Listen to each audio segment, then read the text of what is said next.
Okay, we're live. We're live. Let's check it out. Last live. Find the thing so we can post the link. Let's post the link. Come on. I gotta post a link. I gotta post a link.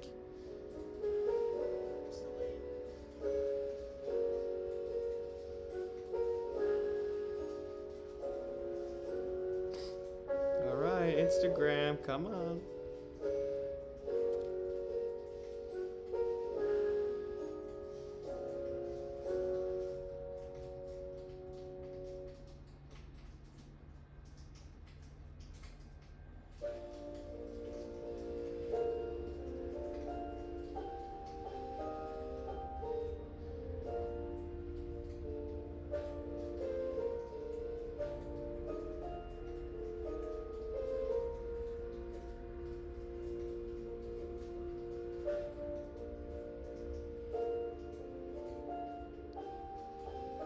Yeah, guys, don't worry.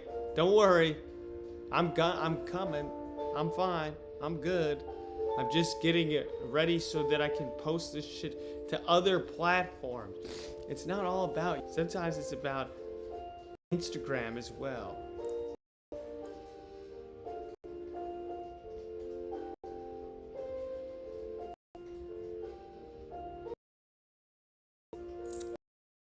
Hold on.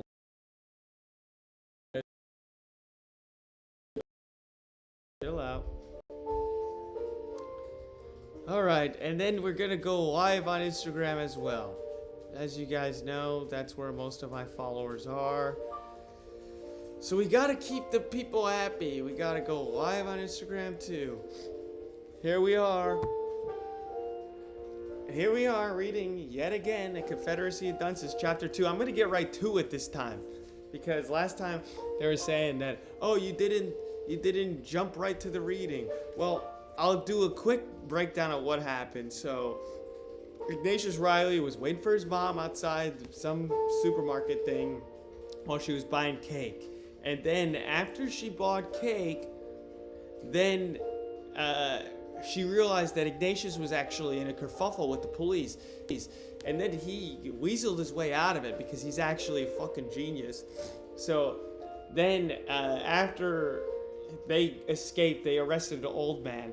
And while they're in the police station, they arrest the old man, and Mancuso, he's the policeman that was arresting suspicious characters. He's wearing pink ballet tights and yellow sweater. He's forced to wear that. And then he's going out in public to arrest more people that look suspicious. Meanwhile, Ignatius and his mother are at a bar, and in Bourbon Street, and they don't think that they should be at this bar, or at least Ignatius doesn't think so. They don't fit in. They're too cool because they're at Bourbon Street. There's a bunch of bad people at Bourbon Street or something. This is all based in New Orleans. And so then after that, they get kicked out because the mom drinks too much and she falls off the stool, and Ignatius is talking shit about his mom. And then the owner of the bar comes in, and it's not good, okay? So they get kicked out of the bar, and the mom is driving, and she's a horrible driver. She runs into a fucking wall of a building, and guess who hears it? Mancuso. He hears it, he thinks, I hope someone shot themselves. That's what he says. I hope someone shot themselves. But he got something better. Ignatius and his mother in a fucking whole debacle. Where did Kiwi go? One second. Oh, okay, sorry. I just wanted to make sure she's good. Kiwi's good, everybody. Don't worry, everyone. Kiwi is good. I'm back. Okay, no one gives a flying F. Let's just go. Chapter 2. With the breakdown of the medieval system, the gods of chaos, lunacy, and bad taste gained ascendancy. Ignatius was writing in one of his big chief tablets. What the heck is a big chief tablet? I don't know. And maybe I'll never know. That's the thing. Maybe I'll never freaking know.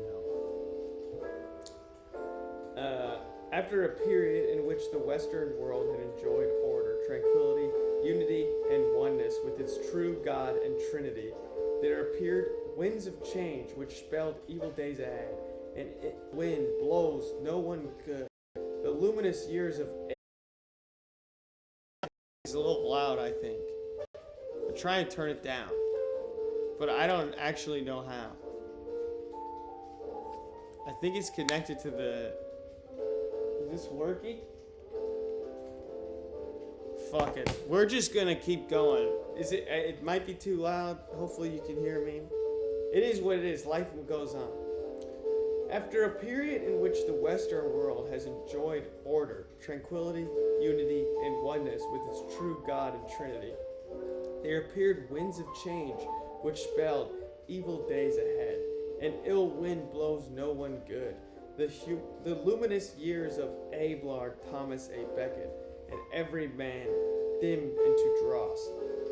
What the fuck? This guy's just like, it doesn't make any sense what he's talking about. Ignatius A. Wright, oh my god, he's writing in a big chief tablet. Who knows what the fuck that is?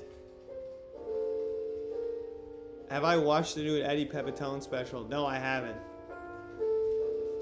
I'm sure it's good. He's fucking hilarious. I didn't know he dropped the special. Is it on YouTube? I'll watch it.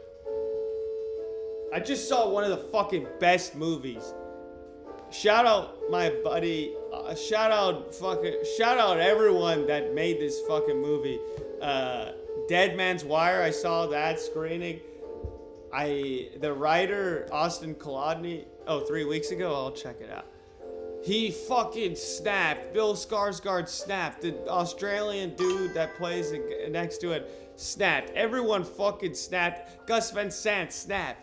Everyone is so fucking good at that movie. And I invited like everyone that I know. I was like, we should just say Anye. What? What are you... Ela just texted me, just say Anye. Oh, maybe she just saw Anye. Shout out Anye. But I don't know what that has to do with me. But I guess it is what it is. I see that I just got a chat from someone, but it didn't pop up because probably it's a fucking bot. But yeah, I'll check out that Eddie Pepitone special. It sounds great. I'll watch it. I swear, Pete, I'll watch it. But yeah, this movie, Dead Man's Wire, it comes out in LA December 12th. Everyone should watch it. I invited so many people to go to this fucking screening with me, and everyone was too busy and they didn't. It sold out. All right. Sorry. It was great. It was incredible. I recommend every single second of that show, except for the dude sitting next to me, smelled like complete ass. And I was nice to him. Yeah, right here. There was another one. But he didn't. He sat next to me. And, I feel like I lost a part of me sitting next to this fucking freak because he smelled so bad. But yeah, that movie was fucking good. Thanks, dude. It's Mario with the shotgun. I wore this a couple days ago when I was reading, and I feel like either it's gonna be my reading sweater or it just looks like I only have one sweater. So we'll see. We'll see what the fuck happens. But I gotta reread this shit with the breakdown of the medieval system. We're starting on chapter 2. I mean, we're starting chapter 2 today. This is a big moment. We're fucking cruising through this book. We're on page 28. In a couple weeks, we'll probably be done. Maybe a few months. But how incredible would that be if I fucking finish this book on live stream and you guys are all witness? That would be insane. We would accomplish something so great together that only a few people have ever accomplished. Finishing a fucking book. But yeah, Pete, I'll watch that. I'll watch that special when I got some time. You know how I get down. I do whatever you tell me, Pete, because I know you're a fucking genius. All right, chapter 2. With the breakdown of the medieval system, the gods of chaos, lunacy, and bad taste gained ascendancy. Wow. I feel Ignatius was writing one of his big chief tablets. He's a nut. This dude Ignatius is a fucking nut. I feel like there's definitely something important that was said there. With the breakdown of the medieval system, the gods of chaos, lunacy, and bad taste gained ascendancy. So when the medieval system broke down, chaos, lunacy, and bad taste rose to the top. The cream of the crop rises to the top. Yikes. And Ignatius was writing in one of his big chief tablets. What is a big chief? I hope to one day find out what a big chief tablet is. Because this is in the 60s. They didn't have iPads. So, I don't know what the fuck is up with that. But I guess it is what it is in life. We're fucking... Aedan, would you like many viewers? Let's make you pop. Why do I get so many fucking bots on this shit? Because I only have 2 viewers? Is that why I get so many bots? It's fucking disgusting. It makes me sick when I get bots on here. Alright, let's see what he wrote in the tablets. And he's got multiple big chief tablets? It says he's writing in one of his big chief tablets? He's got multiple big chief tablets? Yeah, there's always fucking bots. I want them gone. One of these days I'm gonna be so big that I won't have a fucking bot. I'll have someone moderating all the bots and fucking booting them. I mean, unless I have like 150 bots that I didn't pay for, that's fine, because then it looks like I got viewers, and then maybe Twitch will fuck with me or something. Okay, let's see what he wrote in the fucking tablets. After a period in which the Western world had enjoyed order, tranquility, unity, and oneness with its true God and Trinity, there appeared winds of change which spelled evil days ahead. An ill wind blows no one good. What's an ill wind blows no one good? Like, it's sucking no one good's dick? Like, it's blowjob and no one... Oh, it's a wind, so it's probably... Ill wind is probably not a person. It's just probably like a breeze or something. An ill wind blows no one good. I know a few people that blow no one good. Talk about my ex-wife.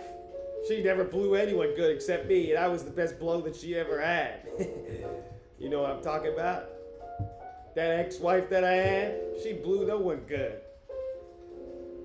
Right? Okay, whatever. Fuck you guys. She blew like a fart. Yeah, and that's on God. Wait, what? My ex-wife is blowing farts? Evil Knievel? Evil Von Kill? You think my ex-wife is I would never be married to anyone that farts. Women are not supposed to fart. Women are supposed to smell good and be dainty and always have a smile on their face. That's what a woman's job is. And a man, we're supposed to be big and rough, tough guys. That's what I do. I get big and I lift weights all day long. And if my ex-wife... No, they crack seats in real life? They do not. What I think that you're trying to say that this woman is like cracking a seat. Is that what means they fart? Where are your glasses? Can you even see? I knew you didn't actually read your book. I have contacts in. Okay, I have contacts in. First of all, sorry, Evil Von Kill. Someone's talking on my Instagram chat, and you can't see that. But I'm wearing contacts. Sometimes I like to look pretty, okay? And I can read. I'm reading this fucking book. But yeah, women, you're telling, my grandma never farted in her life. And that was the oldest woman I ever knew. So, how about you pick that nose and eat it? Pick that booger and eat it. I think I just made that saying up. Pick that nose and eat it, Evil Von Kill. No woman would... Oh, wait. She waited till the thunder hit. All old ones. So you're telling me that my grandma waited till the thunder hit. I'm guessing, what does that mean? That they're, like, she died? So you're saying that the thunder hit, and as soon as she died, she freaking farted? That's crazy. I wasn't there, so I don't know. But I believe that she never farted ever. Not even in her death. In the Instagram chat, they're saying that women aren't supposed to look pretty. That's crazy. I'm a feminist. I think all women are pretty. Every single woman that I've ever met, I've thought, damn, that's a good-looking woman. And I'm a feminist. All these people in this chat that are talking that they don't look pretty, you're Delulu.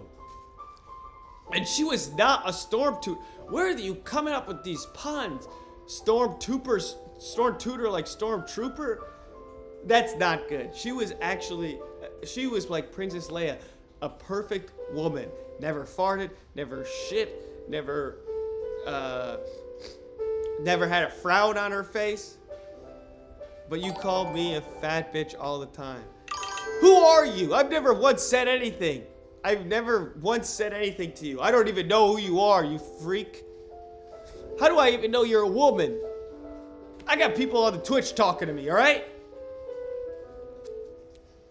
Princess Leia, what? No. See, you're too quick. You're too quick. You got these puns. You're crazy. You're freaking crazy. I don't understand where you get this from. You fucking freak. Princess Leia 1? Yeah, okay, is this my roommate talking to me on Instagram? Oh yeah, it is. Ela. Sorry, yeah, I don't have my glasses on. I can't read perfect. I got contacts in. You know how they get? Dry.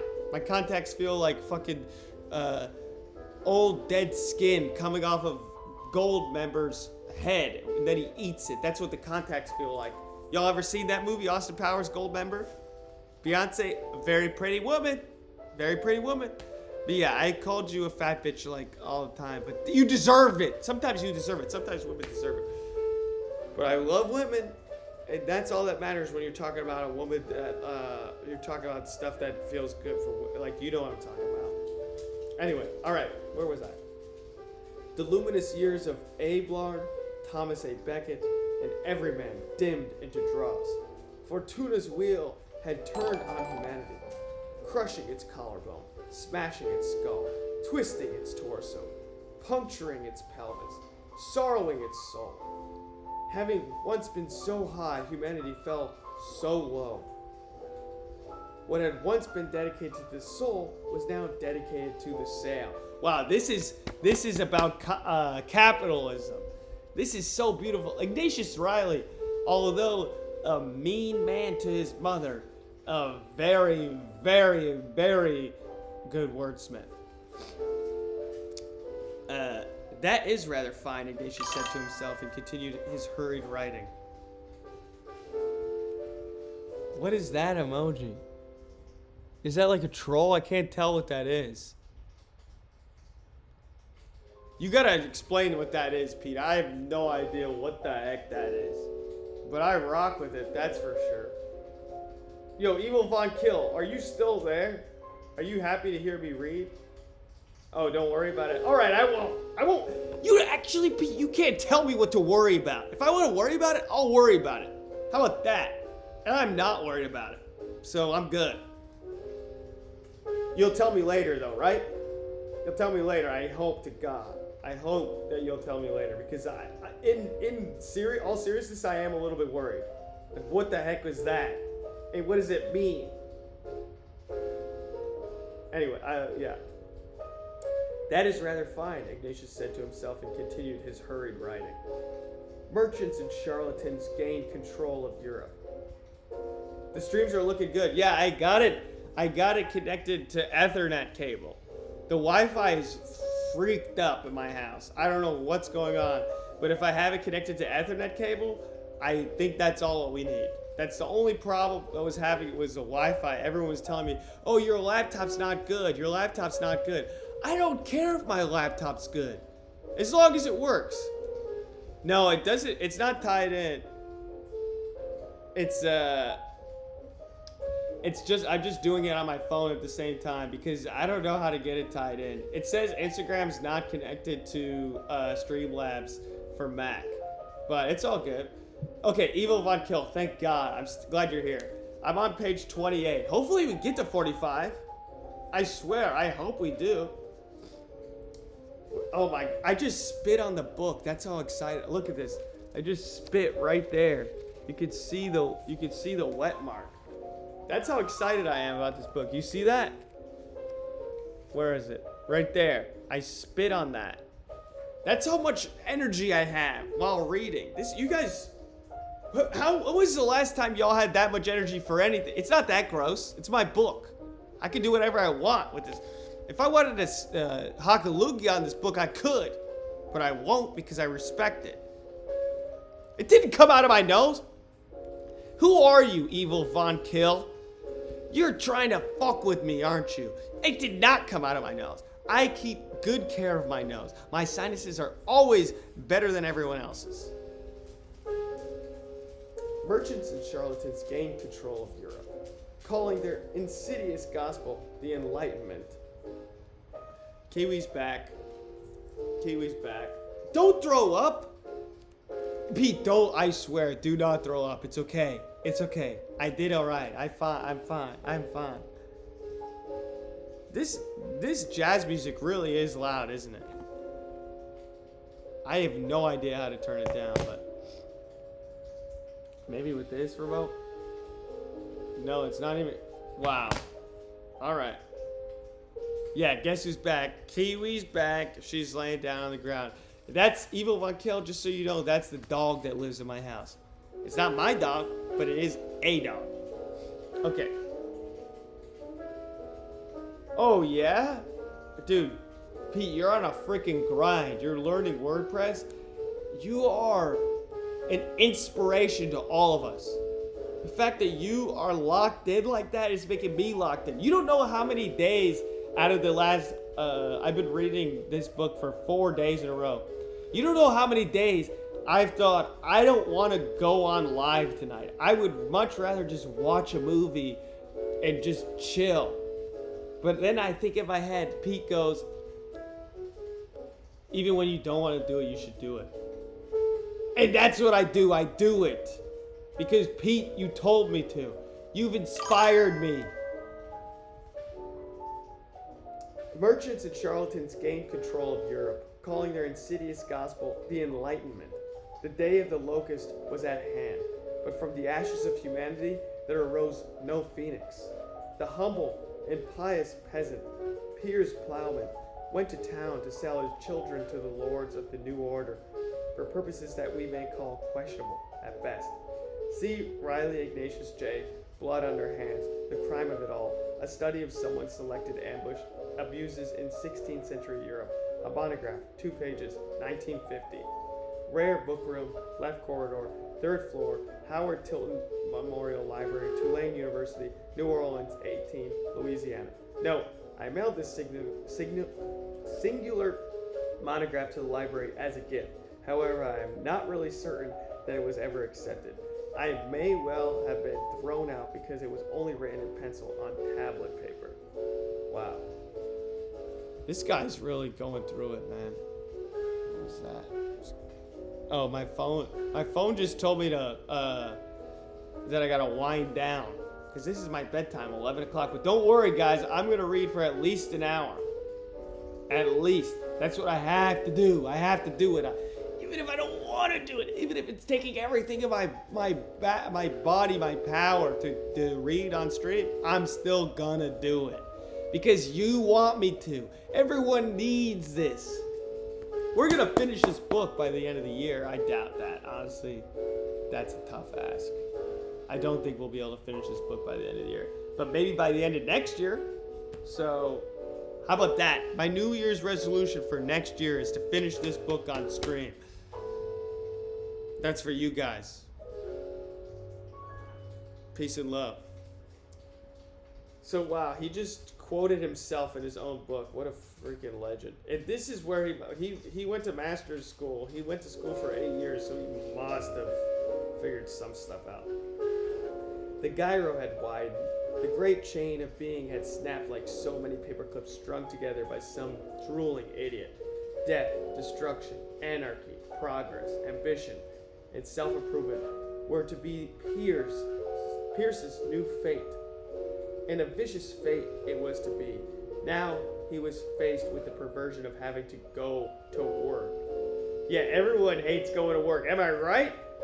Am I right? Who else hates going to work? Sound off in the chat if you hate going to work. I hate it. Everyone in my freaking generation hates it. Why were we born on this earth to work? Talk about a drag. Okay. His vision of history temporarily fading, Ignatius sketched a noose at the bottom of the page. Then he drew a revolver in a little box on which he neatly printed gas chamber. He scratched the side of the pencil back and forth across the paper. Gas chamber, you know what that makes me think of? Serial Mom. The greatest movie of all time. Serial Mom, baby.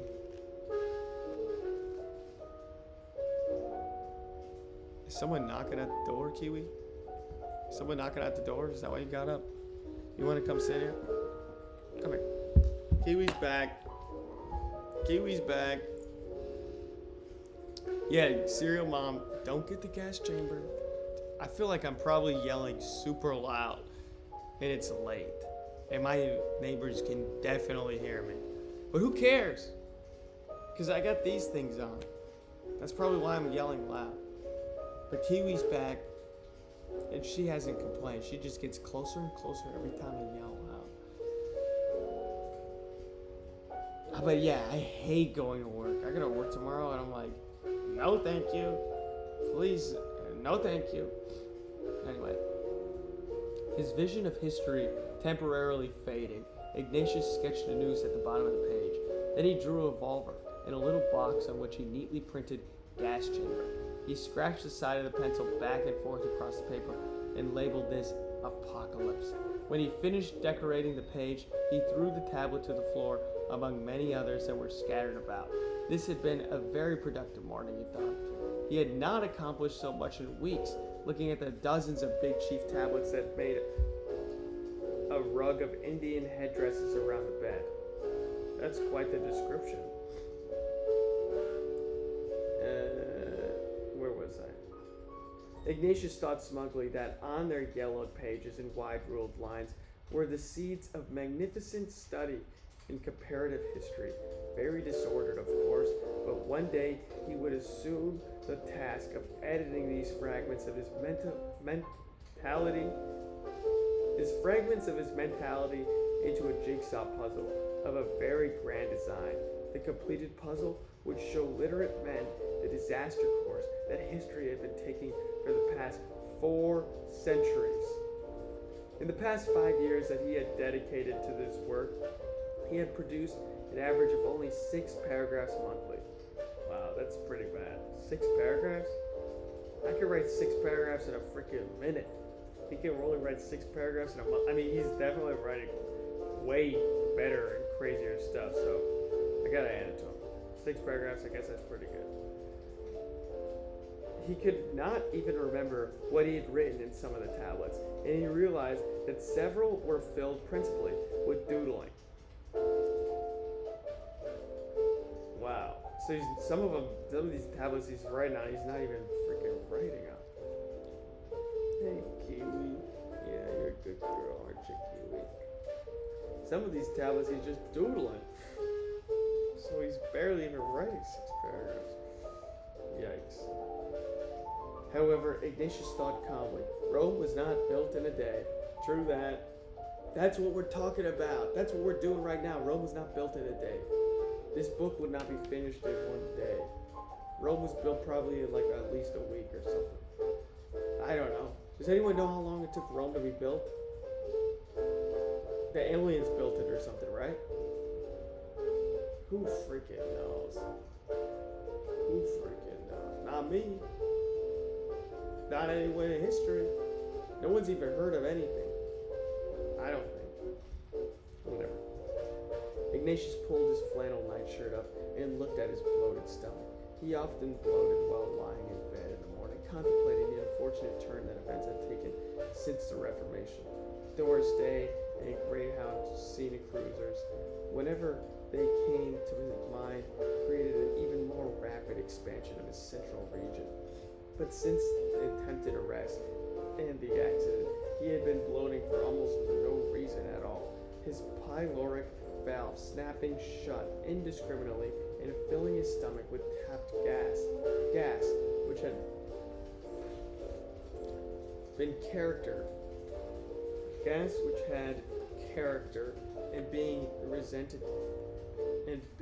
and resented its confinement. Okay, so they're talking about farting. That's what they're talking about now.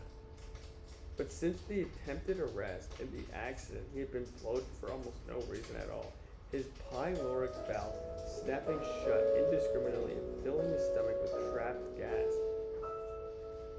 They're really descriptive about farting in this book, which is insane. And being and resented its confinement, he wondered whether his pyloric valve might be trying, Cassandra-like, to tell him something. As a medievalist, Ignatius believed in the Rota Fortuna, or Wheel of Fortune, a central concept in De Consolatone Philosophiae, the philosophical work which had laid the foundation for medieval thought. Boethius, the late Roman who had written the Consolatione, while unjustly imprisoned by the emperor, had said that a blind goddess spins us like a wheel. Oh, a blind goddess spins us on a wheel. That our luck comes in cycles. Was this ludicrous attempt to arrest him the being of a bad cycle? Was his wheel rapidly spinning downward? The accident was also a bad sign. Ignatius was worried. For all his philosophy, Boethius had still been tortured and killed. Then Ignatius's valve closed again, and he rolled over on his left side to press the valve open. So he was farting. Oh my gosh. It must stink in Ignatius's room. I am just going to say, I do not want to be there. I never want to be in his room. Never once. That's just me, though. Yeah, you're a good girl, Kiwi. I know, yeah. Look at Kiwi's face. Can you, I don't even know. Oh, wow. Oh, look at her. Oh, she's trying to roll her belly down. She wants some belly rubs. Oh, Kiwi loves belly rubs. Kiwi loves belly rubs, don't ya? Don't ya, Kiwi?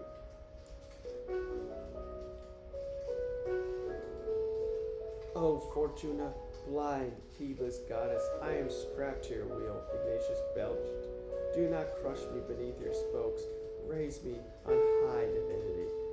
What are you mumbling about in there, boy? His mother asked through the closed door. I am praying, Ignatius answered angrily. Patrolman Mancuso's coming today to see me about the accident. You better say a little Hail Mary for me, honey. Oh my God, Ignatius muttered. I think it's wonderful you praying, babe. I've been wondering what you do locked up in there all this time. Please go away, Ignatius screamed. You're shattering my religious ecstasy, bouncing up and down on his side vigorously. Ignatius sensed a belch rising in his throat, but when he expectantly opened his mouth, he admitted only a small burp. Still, the bouncing had some physiological effect. Ignatius touched the small erection that was pointing downward into the sheet. Whoa. What is happening in this book?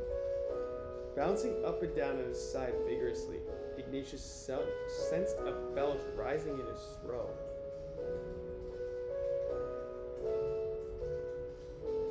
But when he expectantly opened his mouth, he admitted only a small burp.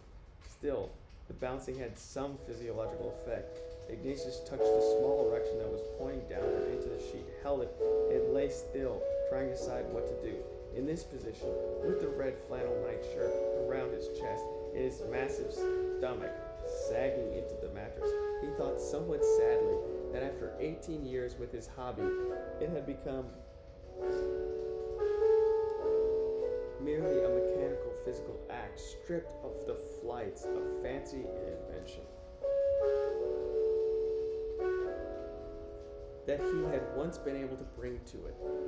At one time, he had almost developed into an art form, practicing the hobby with the skill and fervor of an artist and philosopher, a scholar and gentleman. There, were still hidden in his room several accessories which he had once used: a rubber glove, a piece of fabric from a silk umbrella, a jar of Noxzema. Putting them away again after it.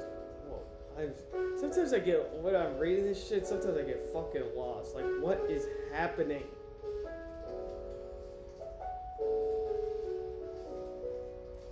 So he has an erection, and then in this position he's wearing a red flannel nightshirt around his chest with a massive stomach sagging into the mattress. And he thought somewhat sadly that after 18 years with his hobby, it had become merely a mechanical physical act stripped of the flights of fancy and adventure that he had once been able to bring to it. Which hobby is he talking about? Burping? Jacking off? Writing? I really wonder, man. I wonder. At one time, he had almost developed it into an art form, practicing the hobby with the skill and fervor of an artist and philosopher. Okay, yeah. You see what she's doing? She's bringing her stomach up. I don't even know if you can see, but she's begging for some freaking belly rubs. She does not get enough attention, do you? Kiwi, you don't get enough attention, do you?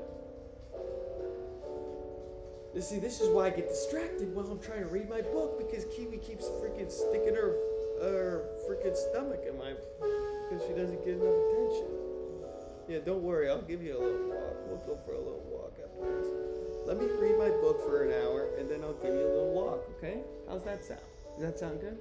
Does that sound good, Kiwi? Get a little walk in? Yeah, we'll go for a little walk. Oh, man. These bitches love me. These bitches love me, right, Kiwi? Okay, where was I? At one time, he had almost developed it into an art form, practicing the hobby with the skill and fervor of an artist and philosopher, a scholar and gentleman.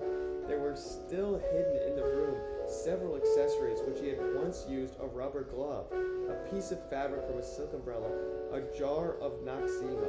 Putting them away again after it was all over had eventually grown too depressing. Okay, so basically he's talking about jacking off. He used to use a rubber glove, which someone used. Shout out to Animal House. I remember that movie. This guy, he was getting jacked off. He's like, I need a rubber glove. Please, I need a rubber glove. You cannot jack me off without a rubber glove. A silk umbrella. That's quite the thing to add to the fucking, to get jacked off. But it is what it is, I guess. And a jar of Noxzema, which I'm guessing is like some type of lube. But then he was like, I can't use this anymore because I gotta put that shit away. Yeah, you're fucking sick in the head if you use that shit. If you use anything other than your hand, you're sick in the head. If you even jack off, ever, in your life, you're gross as hell. I would never do that. I would never jack off. Right, Kiwi? You know that. That's gross. Like, what's wrong with you? You gotta fucking do that? Why? It's not natural. You're not supposed to do that, right, Kiwi? It's not natural. It's not natural. Ignatius manipulated and concentrated. At last, a vision appeared, the familiar figure of a large and devoted collie that had been his pet when he was in high school. Woof! Ignatius almost heard Rex say once again, woof, woof, arf. Rex looked so lifelike. One ear dropped. He panted. The apparition jumped over a fence and chased a stick, and then somehow landed in the middle of Ignatius's quilt. As the tan and white fur grew closer, Ignatius's eyes dilated, crossed, and closed. He lay wanly back among his 4 pillows, hoping he had some Kleenex in the room. Okay, this is getting insane. Is he getting horny because he's fucking thinking about his dog?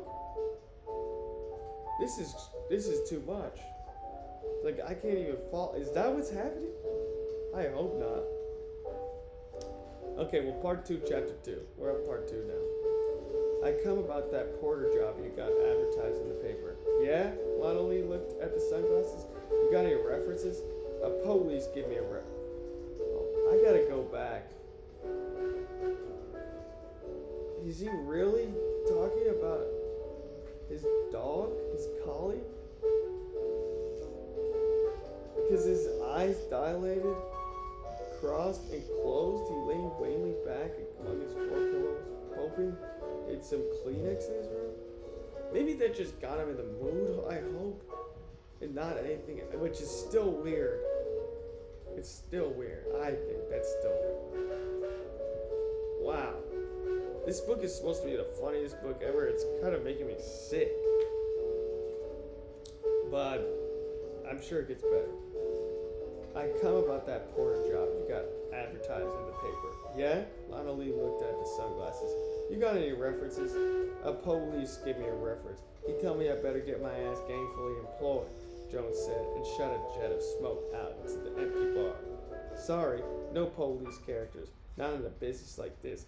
I got an investment to watch. I ain't exactly a character yet. Whoa, Pee-wee, careful.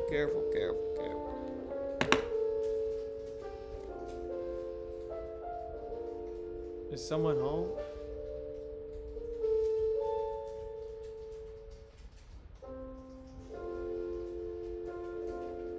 Did someone just knock on my door? They're not happy about the reading or what? Is the freaking... Hold on. I'll be right back. This is super loud.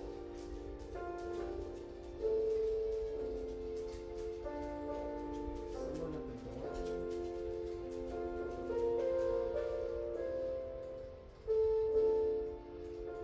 Okay, false alarm. Keep you just being a little freak. There's no one at the door.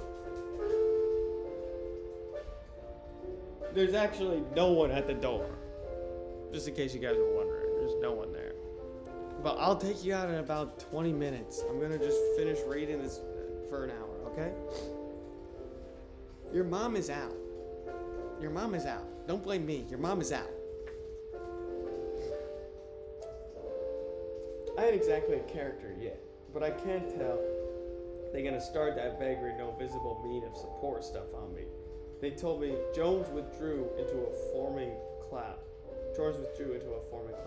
I thought maybe the night of joy I'd like to help somebody, become a member of the community, help keep a poor colored boy out of jail. I keep the picket off, give the night of joy a good civil right rat. Cut out that crap. Hey, whoa, you got any experience as a porter? What? Sweeping and mopping and all that stuff? Watch your mouth, boy. I got a clean business. Hell, anybody do that. Especially people of color. Wow, he's talking down about his own. Wow. This book is nuts.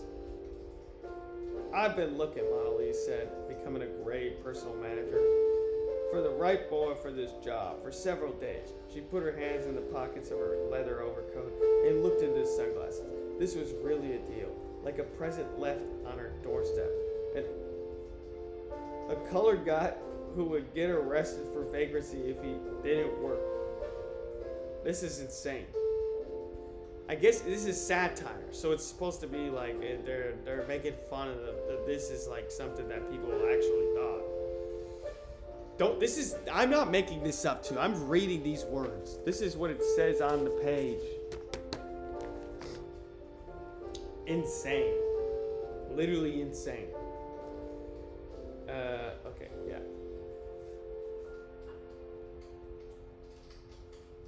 She would have a captive porter whom she could work for almost nothing. It was beautiful. Lana felt good for the first time since she'd come upon those two characters messing up her bar. The pay is $20 a week. Hey, no wonder the right man ain't show up. Ooh wee. Say, whatever happened to the minimum wage? You need a job, right? I need a porter. Business stinks. Take it from there. The last person working here must have starved to death. You work 6 days a week from 10 to 3. If you come in regular, who knows?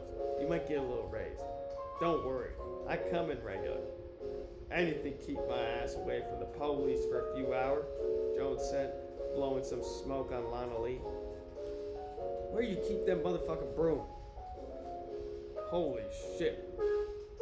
They got quite the back and forth, quite the banter here. One thing we gotta understand is keeping our mouth clean around here. Yes, ma'am. I sure don't want to make a bad impression in a fine place like the Night of Joy. Whoa. The door opened and Darlene came in wearing her satin cocktail dress and a flowered hat, flouncing her skirt gracefully as she walked.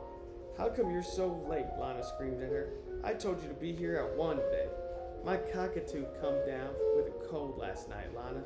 It was awful. The whole night he was up coughing right in my ear. Where do you think up excuses like that? Well, it's true, Darlene answered in an injured voice. She put her huge hat on the bar and climbed on a stool up into a cloud that Jones had blown. I had to take him to the vet this morning to get a vitamin shot. I don't want that poor bird coughing all over my furniture. I didn't even know birds could cough, let alone have colds. I thought you had to be human to have that shit. If you're sick and you're not a human, that's freaking messed up. Then I don't know. I think that's pretty messed up if you're human and you're freaking sick. What got into your head that made you encourage those two characters last night? Every day, Darlene, I try to explain to you the kind of clientele we wanted here. Then I walk in and find you eating crap off my bar with some old lady and a fat turd. You're trying to close down my business? People look at the door, see a combination like that, they walk off to another bar. What I have to do to make you understand, Darlene? How does a human being get through to a mind like yours? I already told you, I felt sorry for that poor woman, Lana. You ought to see how her son treated her.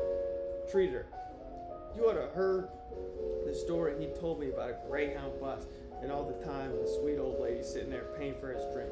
I had to take one of her cakes to make her feel good. Well, the next time I find you encouraging people like that and ruining my investment, I'm going to kick you out on your behind. Is that clear? Yes, ma'am. You sure you got what I said?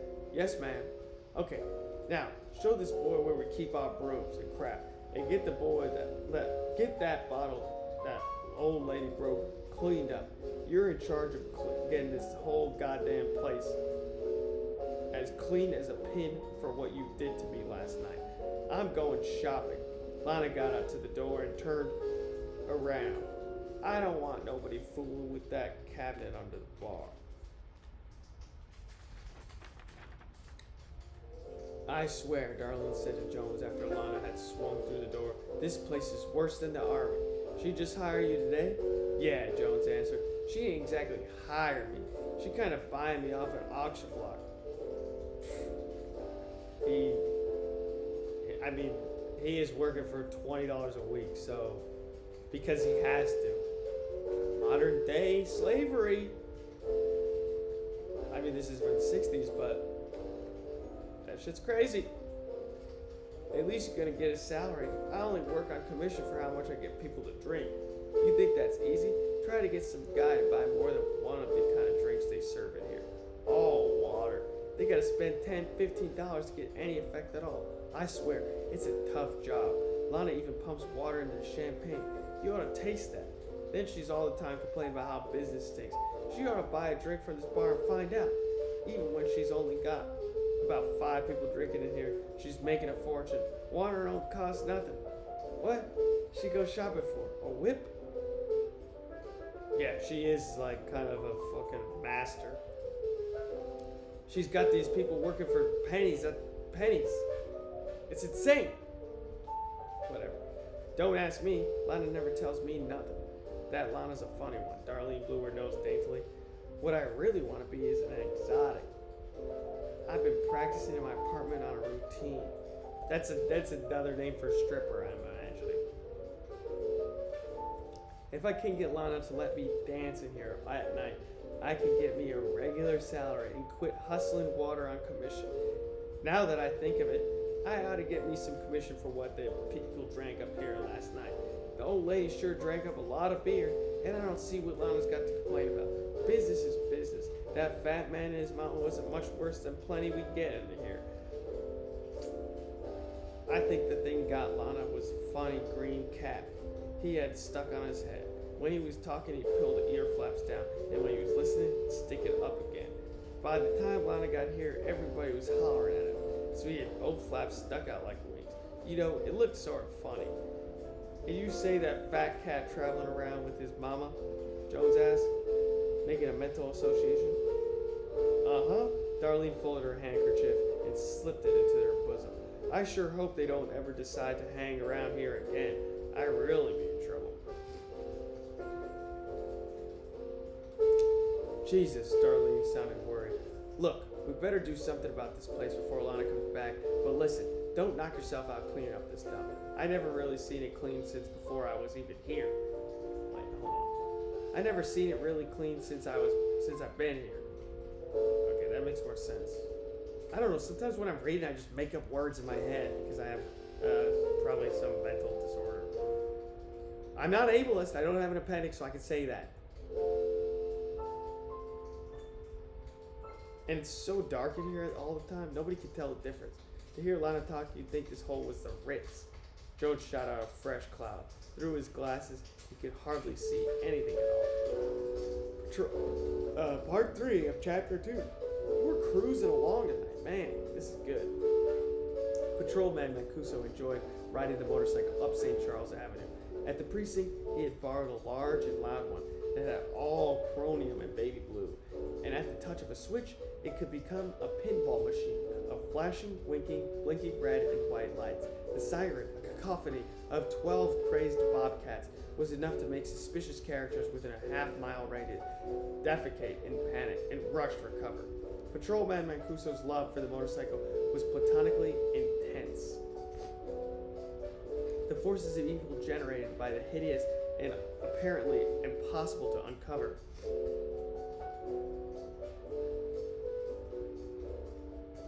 underground of suspicious characters seemed remote to him this afternoon, though.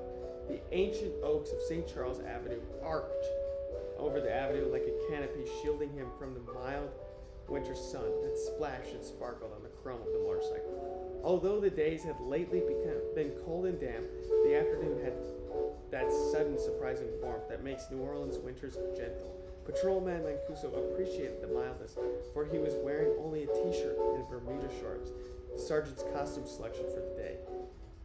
That's because he arrested an old man and accosted a man that was waiting for his mother. So now he's to wear costumes. And today is a t-shirt and Bermuda shorts. I feel like that's better than freaking ballet tights and a yellow sweater. That's just me. Maybe someone likes that more. Maybe someone likes that. I don't know.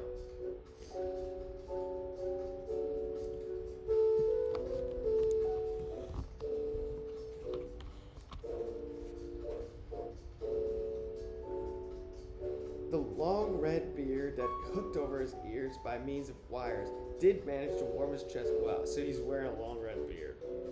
That's kind of crazy. Man, where do they get off, these pigs?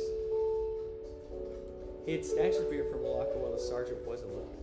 Patrolman Mancuso inhaled the moldy scent of the oaks and thought in a romantic aside that St. Charles Avenue must be the loveliest place in the world. From time to time, he passed the slowly rocking streetcars that seemed to be leisurely moving toward no special destination. Following the route through the old mansions on either side of the avenue, everything looked so calm, so preposterous, so unsuspicious. On his own time, he was going up to see that poor widow Riley. She had looked so pitiful, crying in the middle of that wreck. The least he could do was try to help her. At Constantinople Street, he turned toward the river. So he was gonna help her? He was gonna help her. After all this shit, he was gonna help her? I gotta read that again. St. Charles Avenue must be the loveliest place on earth. I've never been there, so I can't say yes or no to that, I'll be honest. From time to time, he passed the slowly rocking streetcars.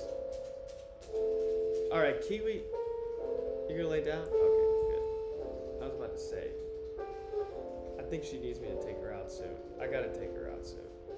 So I'm gonna read this page we got through a few pages today. That's good. I'm gonna finish reading these pages, and then I'm gonna take her ass out. From time to time, From time to time, he passed the slowly rocking streetcars that seemed to be leisurely moving toward no special destination. Following their route through the old mansions on either side of the avenue, everything looked so calm, so preposterous, so unsuspicious. On his own time, he was going to see that poor widow Riley. Wow, on his own time. What a good guy. She had looked so pitiful crying in the middle of that wreck. The least he could do was try to help her. So he tried to arrest her son for being a suspicious character, and now he's trying to help her? Wow, what a good guy. I'm starting to like Patrolman Mancuso. That's just me, but I'm starting to like him. At Constantinople Street, he turned towards a river, sputtering and growling through a declining neighborhood until he reached a block of houses built in the 1880s and the 1890s. Wooden, Gothic, and Gilded Age relics that dripped carving and scrollwork. Boss tweed, suburban stereotypes, separated by alleys so narrow that a yardstick could almost bridge them, and fenced in by iron pikes. Low walls of crumbling brick. The larger houses had become impromptu apartment buildings, their porches converted into additional rooms. Wow, a porch? People are living in a frickin' porch? That's insane. In some of the front yards, there were aluminum carports and bright aluminum awnings that had installed one or two of the buildings. It was a neighborhood that had degenerated from Victorian to nothing in particular, a block that had moved from 20th century carelessly and uncaringly, and with very limited funds. The address that Patrolman Mancuso was looking for was the tiniest structure in the block, aside from the carports, a lily pad of the 80s. A frozen banana tree, brown and stricken, languished against the front of the porch, the tree preparing to collapse as the iron fence had done long ago. Near the dead tree was a slight mound of earth and a leaning Celtic cross cut from plywood. The 1946 Plymouth was parked in the front yard, its bumper pressed against the porch, its taillights blocking the brick sidewalk. But, except for the Plymouth and the weathered cross and the mummified banana tree, the tiny yard was completely bare. There were no shrubs, there was no grass, and no birds sang. Wow, what a great place to end. Just talking about how fucking shitty their yard is. Well, thanks for joining, guys. I love every single one of you. Peace out.